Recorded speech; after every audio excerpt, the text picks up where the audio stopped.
E c'è stata anche la notifica di un avviso di indagini in corso, notifica ricevuta dal direttore generale Bacchin.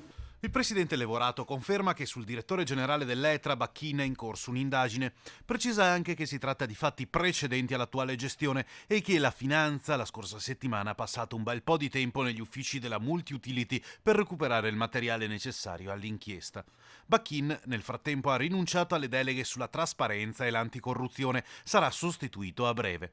Levorato in giornata intanto ha presentato il piano industriale per i prossimi mesi fino al 2018. Il piano industriale è una garanzia per il futuro, una garanzia di solidità, un faro per i prossimi passaggi.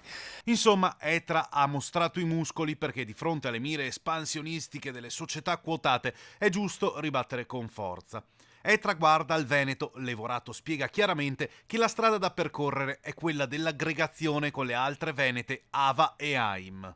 Oggi ha raggiunto livelli veramente importanti, è una società leader nello scenario veneto e sicuramente fa gola a qualcuno, fa gola ai gruppi quotati di sicuro, fa gola a tutti quei grossi gruppi che vedono nel Veneto terra di conquista. Da oggi in sostanza parte una battaglia, l'obiettivo è uno, resistere all'attacco esterno, per non diventare una delle tante lontane province dell'impero e soprattutto per poter continuare a incidere su servizi e tariffe, che poi è quello che interessa ai cittadini.